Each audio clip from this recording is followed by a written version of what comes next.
ఓం నమో భగవతే వాసుదేవాయ. శుక్లాంబరధరం విష్ణుం శశివర్ణం చతుర్భుజం ప్రసన్నవదనం ధ్యాయేతు సర్వవిఘ్నోపశాంతయే.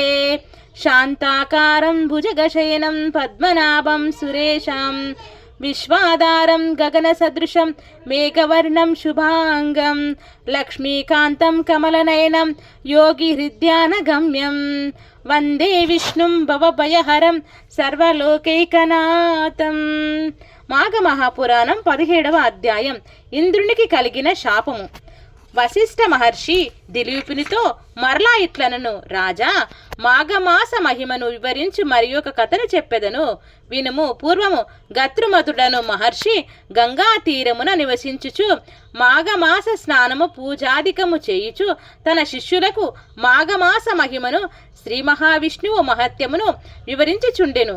జగ్నుమును మహాముని మాఘమాస స్నాన మహిమను వివరింపగోరగా గత్రుమద మహర్షి ఇట్లు పలికెను, సూర్యుడు మకర రాశిలోనున్నప్పుడు మాఘమాసం ప్రారంభమగును. అట్టి మాఘమాసమున చేసిన స్నానము అత్యంత పుణ్యప్రదమే కాక పాపనాశనం కూడా అగుచున్నది. మాఘమాసమున ప్రాతకాలమున నదీ స్నానము చేసిన వారు ఇంద్రుడు మహాపాతక నిమగ్తుడైనట్టు అన్నట్టుగా పాప విముక్తుడగుదురు. ఆ విషయమును వినుడు. పూర్వము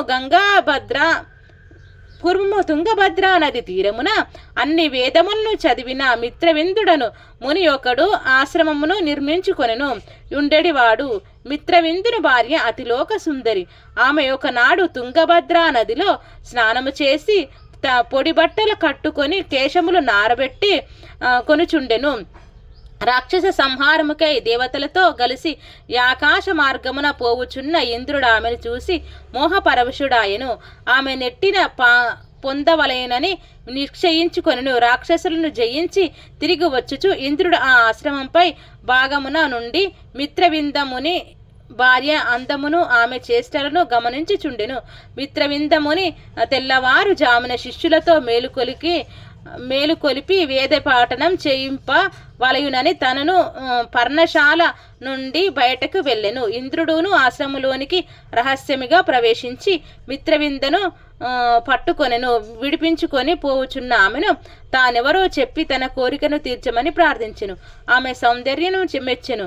ఆమెయును కామపరవశురాల ఇంద్రుని పొందు అంగీకరించెను. కోరిక తీరిన ఇంద్రుడు ఆశ్రమం నుండి ప్రయత్నించుచుండెను. అప్పుడే వచ్చిన ముని వానిని పట్టుకొని నీవెవడవని అడిగెను. నేను ఇంద్రుడునని సమాధానం చెప్పించెను. మిత్రవింద్రుడును జరిగిన దానిని గ్రహించెను. నీవు గాడిద ముఖం కలవాడవై స్వర్గలోకముకు పోలేక భూలోకమున్నే యుండుమని శపించెను. తప్పు చేసిన తన భార్యను రాయివై పడియుండుమని శపించెను. ఆ చోటును విడిచి గంగా తీరమును చేరి అచట తపమాచరించి యోగశక్తిచే దేహమును విడిచి పరమాత్మలో లీనమాయెను. ముని శాపముల వలన ఇంద్రుని ముఖము మాత్రమే గాడిద, మిగిలిన శరీరం మామూలుగానే ఉండెను. అచట నుండుటకు సిగ్గుపడి పద్మగిరి అను పర్వతమును చేరి అచట గుహలో నుండి ఎచ్చటనున్న గడ్డిని తిని కాలమును గడుపుచుండెను. అతడట్లు 12 సంవత్సరములు గడిపెను. రాజులేని స్వర్గంపై రాక్షసులు దండెత్తి వచ్చి దేవతలతో యుద్ధము చేయుచుండిరి. దేవతలు రాక్షసులతో యుద్ధము చేయలేకపోయిరి. తమ ప్రభువకు ఇంద్రుని వెదుకసాగిరి. ఇంద్రుని కనుగొనలేక వారు స్వర్గనముకు తిరిగి వచ్చిరి. రాక్షసులు మరలా వారిని తరిమి కొట్టిరి. దేవతలు ఇంద్రుని వెతుకుచు నదీ తీరములయందు సముద్ర తీరమునందు తిరుగుచుండిరి. అప్పుడు మాఘమాసమగుటచే మాఘమాసమున నదీ స్నానం చేసి తిరిగి వచ్చు మునులను చూసిరి. మాఘమాస మహిమను ముచ్చటించుకొనుచున్న మునులకు నమస్కరించి మీరు చేయి వ్రతమేమి, దాని వలన వచ్చు ఫలమేమి అని ప్రశ్నించి మునులు వారికిట్లనరు, దేవతలారా వినుము, మేము చేయు వ్రతము మాఘమాస వ్రతము. సూర్యుడు మకర రాశి అందుండగా ప్రాతకాలమున తటాకమునందు స్నానం చేయుట, శ్రీ మహావిష్ణువు పూజ, పురాణ పఠనం, యథాశక్తి దానము, దీని వలన దుర్లభమైన మోక్షం కూడా సులభమగును. మాఘమాసమున చేసిన మాధవ స్మరణ సర్వ పాపాలను నశింపజేయును. మాఘమాస స్నానం, పూజ మున్నగునవి చేయి వారి అదృష్టం అన్నంతము. మగ శుద్ధ చతుర్దశి నాడు గోదానము, వృషోష్ణరణము, తులాదానము, ఆవు దానము, పాయస దానము, వస్త్ర కంబళ్ళం దానం విష్ణులోక ప్రాప్తిని కలిగించును. శ్రీ మహావిష్ణువు దయ వలన సర్వలోకములు సులభములై ఉండును అనుచు మునులు దేవతలకు మాఘమాస మహిమను వివరించిరి. దేవతలను దివ్యములు మాటలను విని మాఘ స్నానము సముద్రమున చేసి శ్రీ మహావిష్ణువు నర్చించిరి.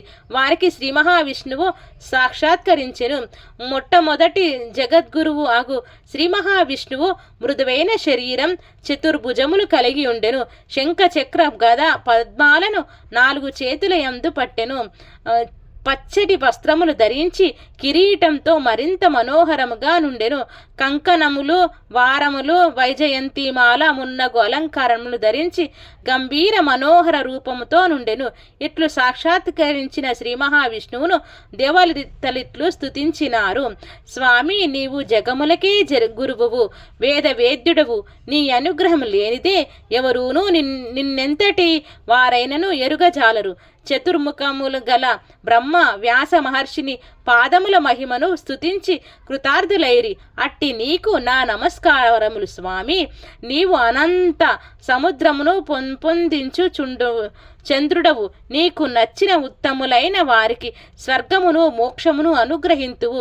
సమస్తమును నీవే వ్యాప్తమై ఉన్నది. నీవు సచ్చిద్రూపుడవు, సత్యవాక్కువు. స్వామి, ఇట్టి నీకు నమస్కారము. నీవు త్రిమూర్తి స్వరూపుడవై సృష్టి స్థితిలయములను నిర్వచించుచున్నావు. సర్వ సృష్టి నశించి జలమయమైనప్పుడు మర్రి ఆకుపై పరుండి చిదానంద స్వరూపుడవై ఉన్నావు. పరమాత్మ స్వరూపుడవైన నిన్ను నీవు తప్ప మరి ఎవ్వరూనూ జరగజాలరు. కర్మ ప్రకృతి గుణములను అనుసరించి సృష్టించి వాని యాందాసాక్తుడవై ఉన్నట్లుండి నిరాసక్తుడవై అద్వితీయ రూపమునున్న నీకు నమస్కారము. సర్వప్రాప్తవుడవైన నిన్నెవరును ఎరుగజాలరు. బ్రహ్మ, ఇంద్రుడు మొదలైన దేవతలు పంచభూతములు అన్నిటినీ సృష్టించిన వాడవు నీవే. ధ్రువుడు, నారదుడు, ప్రహ్లాదుడు, ఉద్ధవుడు మొదలగు ఉత్తమ పురుషులు మాత్రమే నిన్నెరిగి సేవించగలరు. నీవు జగములకు గురువునవు. జగములకు నీవే మాట మనస్సు మున్నగు వానివి. అందని నీ రూపమును నిన్ను స్తుతించుచుట తప్పి ఏమియూ చేయజాలము. వారము నాయకుడగు ఇంద్రుడు గోల్పోయి రాక్షసులచే అవమానించబడిన మమ్ము రక్షింపుము అని దేవతలు పలు రీతిలా శ్రీ మహావిష్ణువును స్తుతించిరి. దేవతల యందు జాలిపడిన శ్రీమన్నారాయణుడు వారికి ప్రసన్నుడై ఇట్లనను: దేవతలారా, ఇంద్రుడు మునిశాపముచే దివ్య శక్తులను కోల్పోయి గాడిద ముఖం కలవాడై పద్మగిరి గుహలలో సిగ్గుపడి దాగియున్నాడు. అతడు ముని భార్యను మోహించి ఆమెను అనుభవించి దోషం చేసి మునిశాపం నందెను. పద్మగిరి గోకర్ణ సమీపమునున్నది. పరమ పవిత్రమైన మాఘమాసమున అరుణోదయ పుణ్యకాలమున గార్ధబముఖముడైన ఇంద్రునిచే నదీ స్నానమి చేయింపుము. అందువలన ఇంద్రుడు గాడిద ముఖమును విడిచి మంచి ముఖము కలవాడై పూర్వం వలె దివ్య శక్తులను పొంది మిమ్ము రక్షింపగలడు. కావున మీరు వారిచే మాఘమాస అరుణోదయ పుణ్యకాలమున నదీ స్నానము చేయింపుడని చెప్పెను. దేవతలు శ్రీ మహావిష్ణువు మాటలను విని విస్తుతులైరి. స్వామి, ముని శాపం పీడితుడైన ఇంద్రుడు కేవల మాఘమాస స్నానముచే స్వస్థుడగునా? విచిత్రముగా నున్నదని పలికిరి. అప్పుడు శ్రీమన్నారాయణుడు, దేవతలారా, మాఘమాస స్నాన మహిమను మీరు ఎరుగకపోవుటచే ఇట్లుంటిరి. నేను చెప్పినట్లు చేసినచో ఇంద్రుడు యథా పూర్వరూపమును పొందుటలో ఆశ్చర్యం సందేహం అక్కర్లేదు. పూర్వము విశ్వామిత్ర మహర్షియును ఇంద్రుని వలె తాపమును పాపమును చేసి కపిముఖుడై మాఘస్నానము చేసి పూర్వస్థితి నందినని చెప్పెను. ఆ మాటలకు దేవతలు మరింత ఆశ్చర్యపడిరి. ఆ వృత్తాంతమును చెప్పుమని శ్రీమన్నారాయణ్ణి కోరిరి. అప్పుడు విష్ణువిట్లు పలికెను. వినుడు. పూర్వము విశ్వామిత్ర మహర్షి భూప్రదక్షిణము చేయుచు గంగా తీరంకు వచ్చెను. మాఘమాస కాలమగుటచే గంధర్వులు తమ భార్యలతో కలిసి గంగా స్నానము చేయవచ్చిరి. అట్లు వచ్చిన దంపతుల్లో ఒక గంధర్వుడు మాఘమాసమున నదీ స్నానం చేయుచు భార్యను కూడా నదీ స్నానం చేయుటకు రమ్మని పిలిచెను. భార్యతో భూలోకమునకు వచ్చి గంగా తీరమును చేరిన ఆమె, ఈ చలిలో నాకీ చన్నీటి స్నానం బాధాకరము, నేను స్నానము చేయజాలను, మీకు శక్తి ఇష్టము ఉన్నచో మీరు చేయండని గంగా స్నానము నిరాకరించెను. గంధర్వుడెంత చెప్పినను వాని భార్య భర్త మాట వినలేదు, స్నానం చేయలేదు. గంధర్వుడు మిగిలిన వారితో కలిసి స్నానము చేసెను. గంధర్వుడు భార్య మాఘమాసమును దూషించి నిరాకరించుటచే ఆమె దివ్య శక్తులు కోల్పోయెను. స్నానము చేసి తిరిగి వచ్చి తమ లోకమునకు తిరిగి వెళ్ళి సందడిలో గంధర్వుని భార్యను మిగిలిన వారు గమనించలేదు. దివ్య శక్తులతో గంధర్వులు తమ లోకములకు వెళ్ళిరి. గంధర్వుని భార్య గంగా తీరమున దివ్య శక్తులను కోల్పోయి అసహాయరాలై తిరుగుచుండెను. ఆమె అడవిలో తిరుగుచు విశ్వామిత్రుడు ఉన్న చోటకు వెళ్ళి వయ్యారాలుగా చించెను. ఆమె అందానికి యవ్వనానికి విశ్వామిత్రుడు తన్మయుడై ఆమెను ప్రేమించెను.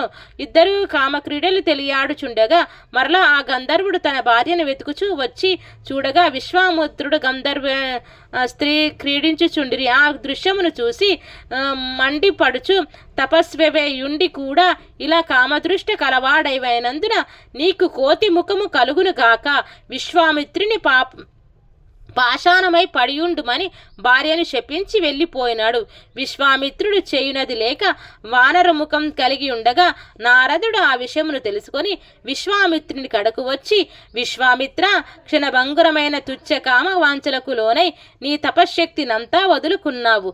సరే లెమ్ము, గంగా నదిలో స్నానం చేసి నీ కమండలములో గంగా జలము తెచ్చి ఈ పాషాణంపై చల్లుము అని వివరించగా విశ్వామిత్రుడు గంగా స్నానం చేసి విష్ణువును ధ్యానించి కమండలంలో నీరు తెచ్చి పాషాణంపై చల్లగా ఆ రాయి పూర్వ గంధర్వ స్త్రీ రూపమును పొంది గంధర్వ లోకమునకు వెళ్ళిపోయెను. పూర్వరూపమునందిన విశ్వామిత్రుడు తపస్సునకు వెళ్ళిపోయెను. దేవతలారా,